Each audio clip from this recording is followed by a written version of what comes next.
Bonsoir. Alors moi, je vais vous présenter brièvement Istanbul, où je suis partie avec une amie à moi qui est en paysage, qui n'a pas pu être là ce soir, mais on a fait les deux écoles différentes qui sont proposées. Moi, j'ai fait l'ITU et elle a fait Mimar Sinan, qui est une école plutôt des beaux-arts. Donc, si vous voulez des informations, vous pouvez vous informer auprès d'elle. Et ça me tenait à cœur de faire cette présentation parce que Istanbul et la Turquie en général, c'est un pays qui est très peu... en France, on se le représente assez peu. On n'a pas trop d'images, à part peut-être pour les gens qui y sont déjà allés, de voilà, qu'est-ce que c'est la culture et la vie en Turquie. Donc voilà, carte hyper basique, mais juste pour vous situer, où c'est Istanbul. Donc c'est à la fois, comme a dit Tanguy, c'est une culture assez proche de la culture grecque. C'est à la fois entre Orient et Occident. Et vraiment, Istanbul, c'est une porte. Voilà, les deux cultures se mélangent de manière assez équilibrée. Alors ça, c'est une vue du ciel d'Istanbul. Donc c'est une ville énorme, tentaculaire, mais qui est absolument fascinante. Enfin, moi, je l'ai ressenti comme ça. Donc quand on arrive, au début, ça paraît labyrinthique, on ne s'y retrouve pas, et petit à petit, on prend ses repères dans la ville. Donc là, vous avez les trois rives qui sont séparées par le Bosphore, qui est le détroit. Il y a la rive asiatique que vous pouvez... alors, je ne sais pas si... bon, tant pis. La rive asiatique qui est sur la droite. Et après, vous avez la rive historique où il y a les plus grands monuments, Sainte-Sophie, etc. Et la rive du haut, voilà, c'est encore autre chose. Chaque rive a son identité.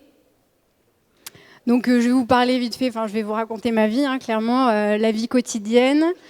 Donc voilà, Istanbul, c'est une ville de 20 millions d'habitants, donc c'est énorme, mais en même temps, enfin, moi, je ne l'ai pas vécu comme une agression, voilà, comme dans les mégapoles comme Bangkok ou Tokyo, etc. Il y a un flot humain constant. Et moi, je ne l'ai pas ressenti comme une agression, je l'ai ressenti comme il y a de la vie tout le temps autour, on ne se sent jamais seul, en fait. Voilà, donc ça c'est des petits extraits. Là vous avez une des entrées du Grand Bazar à gauche, et à droite c'est une image d'un terminal de ferry, parce qu'à Istanbul la grande particularité c'est que on peut prendre le bateau, le ferry comme on prend le bus. Donc ça c'est assez appréciable.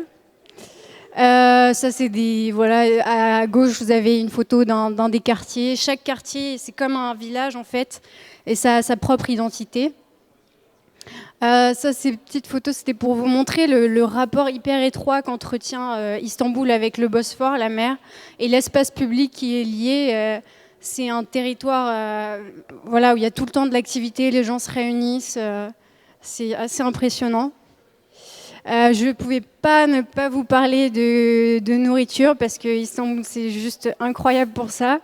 C'est pas cher, enfin, c'est la crise là-bas, donc c'est assez triste pour eux, quoi. Mais pour nous, en tant qu'Erasmus, on peut en profiter, quoi, avec un budget d'étudiant.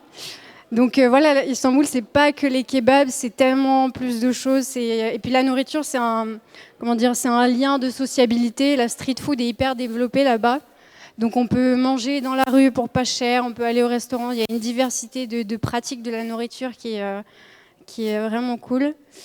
Pas très loin, c'est possible de s'évader et de prendre le ferry. Il y a des îles aux Princes, en fait, c'est des petites îles qui appartiennent à Istanbul. Donc voilà, les gens viennent pour passer le week-end, c'est à 1 heure de ferry. Donc l'architecture là-bas, elle est complètement différente. C'est un peu colonial, c'est de l'architecture en bois. C'est des maisons en fait de la bourgeoisie, quoi.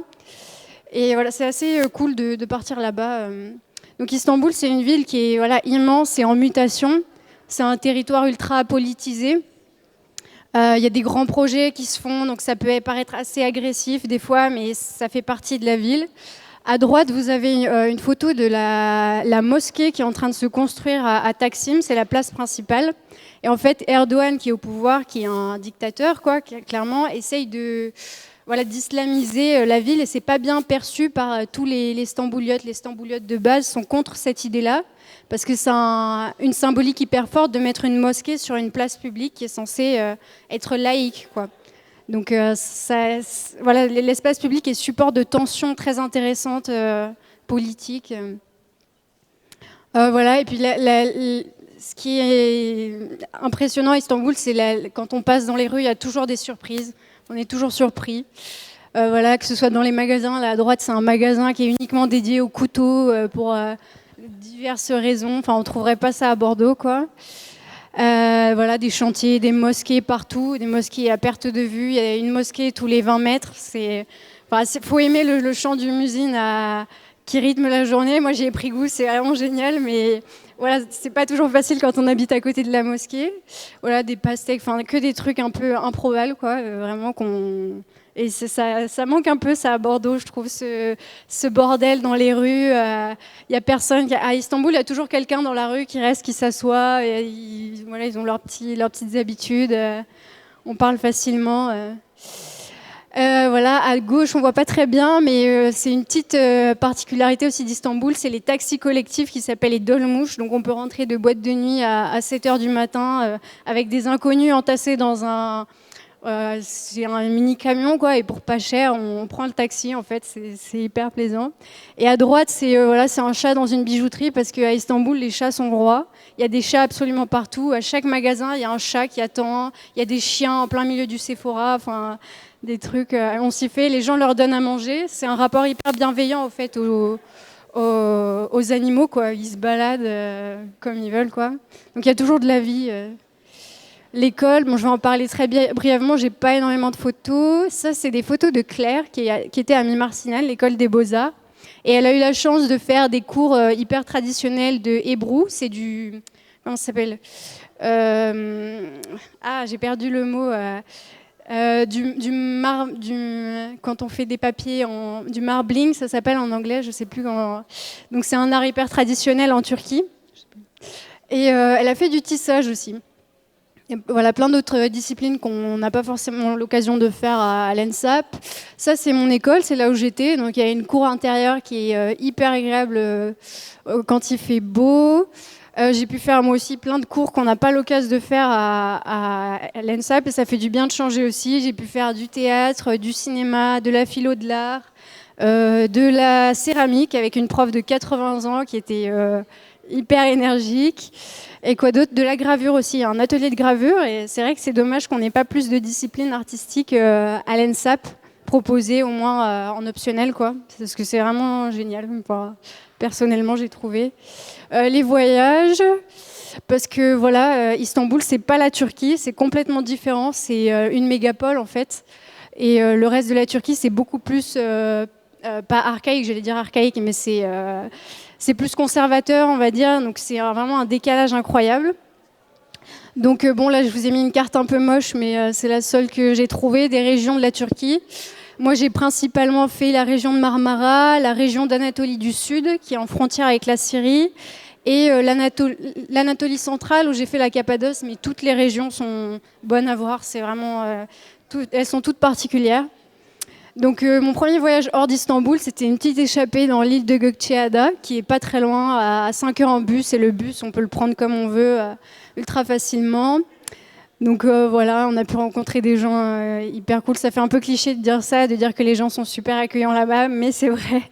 Ils sont beaucoup plus accueillants et beaucoup plus facilement approchables qu'en France. Donc voilà. Ça, il y avait un lac de sel et on a rencontré un vieux monsieur de 70 balais qui est devenu notre pote et qui nous a montré comment on se mettait de la boue sur le corps, de la boue salée. Enfin, c'était une expérience assez sympa. Ensuite, j'ai pu voir la Cappadoce, qui est la région hyper instagrammable que pas mal de monde connaît.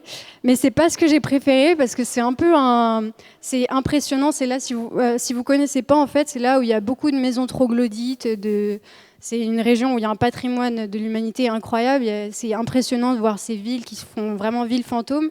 Mais pour le coup, ça fait très Disneyland, quoi. C'est-à-dire qu'il n'y a que des touristes, il n'y a pas de locaux, on ne peut pas discuter, tout est fait pour le touriste. On prend son petit hôtel et voilà, on vit sa petite expérience, mais tout est très millimétré. Donc c'est pas ce que j'ai le plus apprécié. Les paysages sont magnifiques, certes, mais au niveau de l'expérience humaine, c'était pas le plus intéressant. Ce qui m'a le plus vraiment pas touché, mais enfin voilà.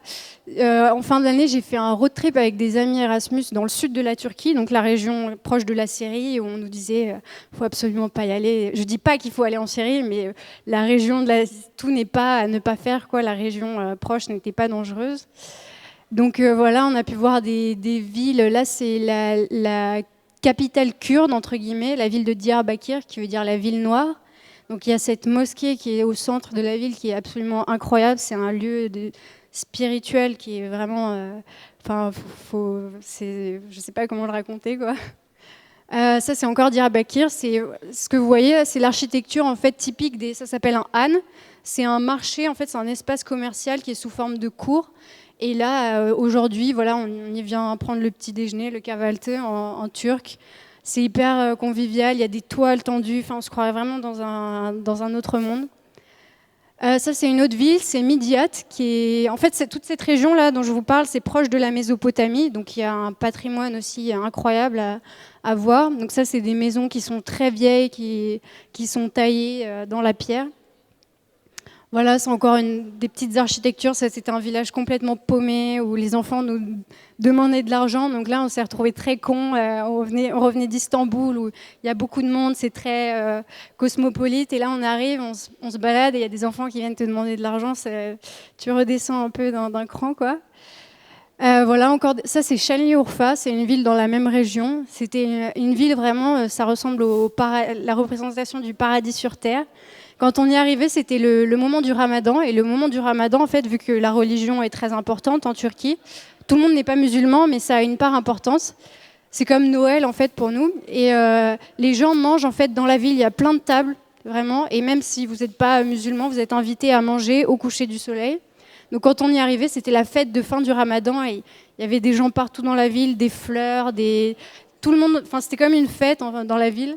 Ça, c'est un cimetière à droite, parce que les cimetières en Turquie, ils sont joyeux, on va dire. Il y a des plantes qui poussent. C'est pas comme nos cimetières en France qui sont très minéralisés. En Turquie, c'est comme un parc, en fait. Il y a des fleurs partout.